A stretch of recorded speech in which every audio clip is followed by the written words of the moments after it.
अस्सलाम वालेकुम व्यूवर्स, मेरी तरफ से आप सब लोगों को बहुत बहुत ईद मुबारक हो। आई होप कि आप लोगों की ईद बहुत अच्छी गुजरे। आज आप लोगों के लिए शीर खुरमे की रेसिपी लेकर आई हूँ, जो कि बहुत आसानी से तैयार हो जाता है, मुश्किल से 10-15 मिनट में। अगर आप मेरे चैनल पर नए हैं तो मेरे चैनल को सब्सक्राइब करें और साथ ही साथ बेल आइकन को क्लिक करना ना भूलें। इससे मेरे आने वाली हर वीडियो की नोटिफिकेशन आपको सबसे पहले मिलेगी। मेरी वीडियोस अच्छी लगे तो उसको लाइक करें और इसको शेयर भी ज़रूर करें। तो चलिए आइए इसके इंग्रेडिएंट्स नोट कर लेते हैं। इसके लिए मैंने ले ली हैं सेवइयाँ। ये 50 ग्राम में 1 कप के बराबर है। और 3 अदद इलायची ले ली थी, इसको मैंने कूट लिया था। बादाम पिस्ते चाहिए हमें 50 ग्राम, तो इन दोनों को मैंने मोटा मोटा सा क्रश कर लिया है। इसके अलावा हमें कंडेंस मिल्क चाहिए आधा कप।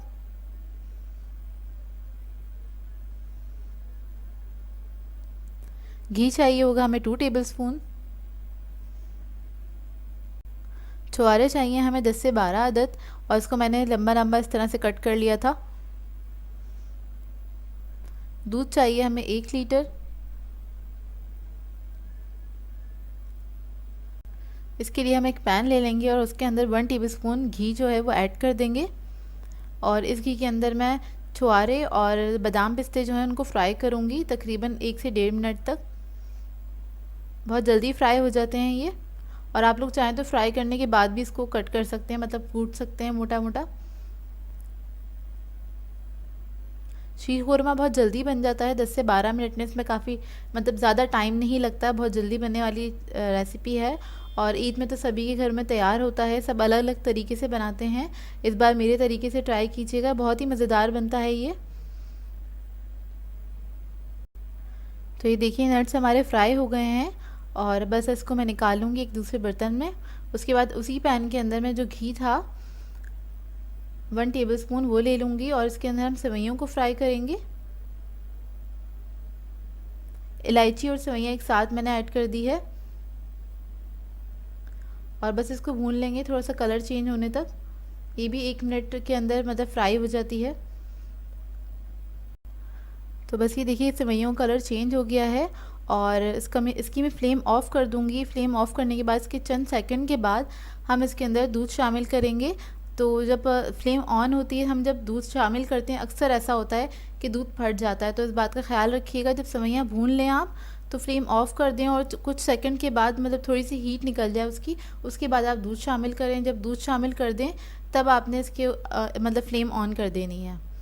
तो बस इसको मैं पकाऊंगी तकरीबन 3 से 4 मिनट तक।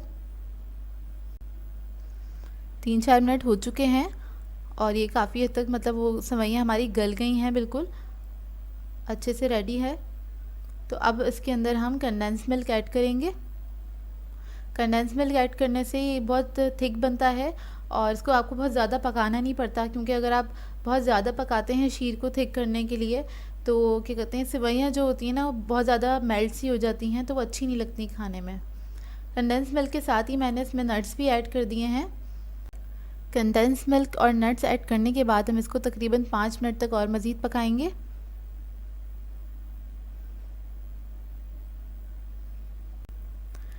तो 5 मिनट हो गए हैं, और हमारा जो शीर खुरमा है मज़ेदार सा वो रेडी है। तो इसको आप डिश में सर्व कर सकते हैं। चाहें तो गरम गरम इसको सर्व करें, या फिर आप इसको ठंडा करके भी सर्व कर सकते हैं। या आपकी अपनी चॉइस है कि आप लोग ठंडा खाना पसंद करते हैं या गरम।